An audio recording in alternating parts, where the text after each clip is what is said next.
फिर भी ये भगवती इशारा मात्र में पूरे संसार को पुनः जीवित कर सकती हैं। और वहीं यदि इसके विपरीत बात हो, सारे संसार को समाप्त करना हो, तो इस मैया को कुछ नहीं करना होगा, केवल और केवल एक भ्रकुटी कहते हैं भाव को, आईब्रो, एक आईब्रो का इशारा करेंगी। कहते हैं भ्रकुटी विलास सृष्टि लय होगी, जिनके केवल और केवल भ्रकुटी तिरछी कर लेने में सारी सृष्टि समाप्त हो जाएगी, वो आदि शक्ति हैं ये। महाराज कहने लगे कि मेरे और तेरे बीच में एक पुत्र है, मैं अपने उस पुत्र का वध करूंगी। नींद आने लगी का?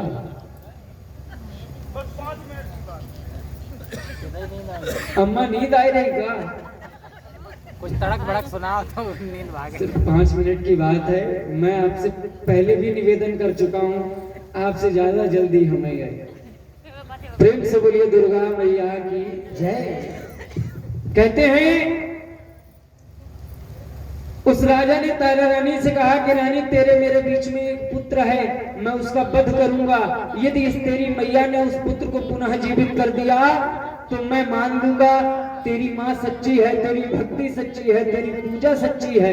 लेकिन वहीं अगर मेरे पुत्र को पुनः जीवित नहीं किया तो रानी पुत्र के बाद में मैं सबसे पहला यदि कोई कत्ल करूंगा तो वो मैं तेरा करूंगा, सबसे पहले फिर मैं तुझे वध करूंगा। तारा रानी को भगवती की शक्ति पर इतना विश्वास था। तारा रानी ने राजा से कहा कि राजा तुम अगर पुत्र को मारना चाहते हो तो मार लो। उस वहसी ने ऐसा ही किया। छोटा सा नवजात बच्चा शयन कर रहा था, शयन बिस्तर पर राजा ने उठाया और पृथ्वी से पटक दिया। बच्चा पटकने मात्र में ही बेचारा समाप्त हो गया।